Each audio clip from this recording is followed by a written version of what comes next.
Hello, I am Christopher Sarter reporting for Man Report Sports. Today, I am joined by Coach Russo from Hightstown Wrestling Team. Thanks for joining me today, Coach Russo. Thanks for having me, Chris. Appreciate you asking me to be here today. Good. So I want to ask you questions of how last season went for Hightstown Wrestling, and the most important question to me was, what was your overall assessment of your season? Overall assessment was a very positive one. We had a very successful season this year. We finished 19-8 overall in dual meets. We did very well in our tournaments. We took second in the Hamilton tournament, which is usually a lot of pretty good South Jersey teams. And then a couple weeks later, we won the Haddon Township tournament. It was called the Bart Payne Invitational over the holiday break. And then another big moment for us is when we finished second in the Mercer County tournament. I guess now they call it the CVC tournament, to Hopewell Valley, who has won every year for the last 15 years. But to place second there was a big accomplishment. So. Wow, Hopewell Valley's won the last 15 years in a row? I think they've won like 14 out of the last 16. So it's pretty dynasty crazy. Mode, yeah. And we're still shooting to get ours. Yeah, that is crazy.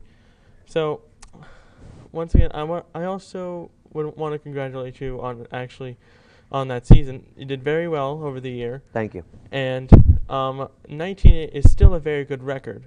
Like, second best overall, it's still pretty good.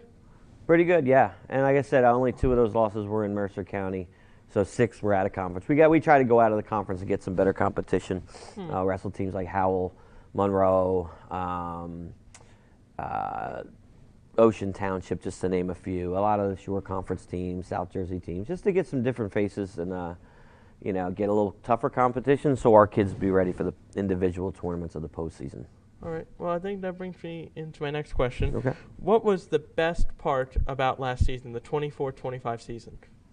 The best part was just I got to really give a special shout out to our female wrestling team.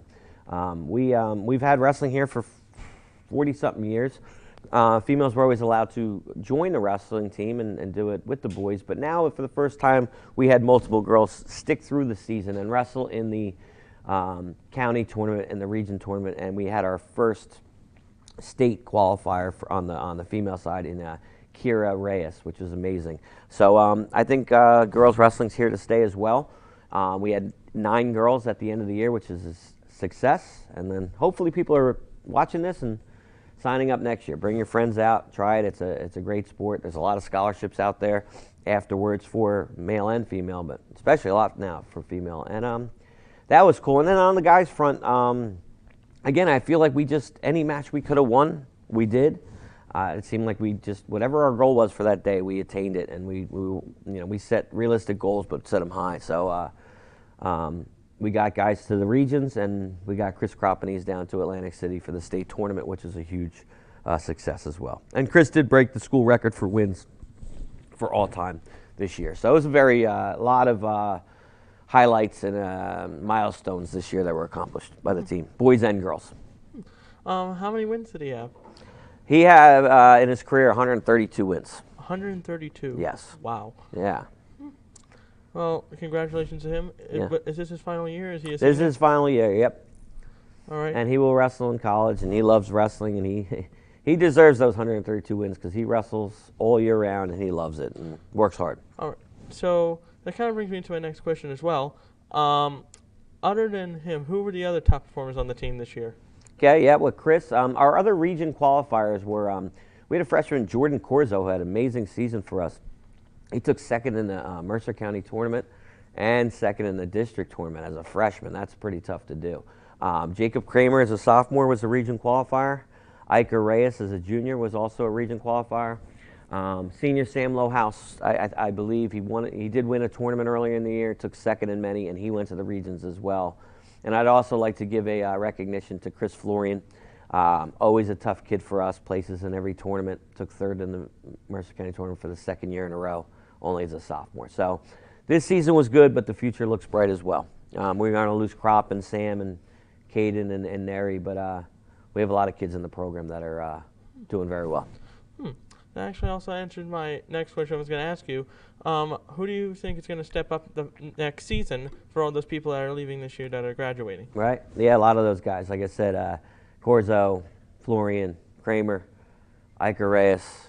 The girls have a lot of girls back where they'll have a very good team this year.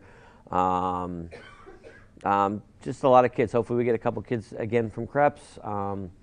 And we have some kids that have been starting for a few years and have been in our program for a while, like Angelo Randolph, Alex Makita, and some other kid, Brandon Martinez, our heavyweight. They'll all be back, so we'll be able to keep a lot of kids in the same lineup spot, hopefully. All right. I think we're just about out of time. Thank you for joining me today, Coach Russo. My pleasure, Chris, and thank you. You guys always do a good job covering everything in the school and the sports, and it's much appreciated. Our team and our wrestlers will appreciate the recognition. Thank you. And I am Christopher Sarter reporting for Ram Report Sports.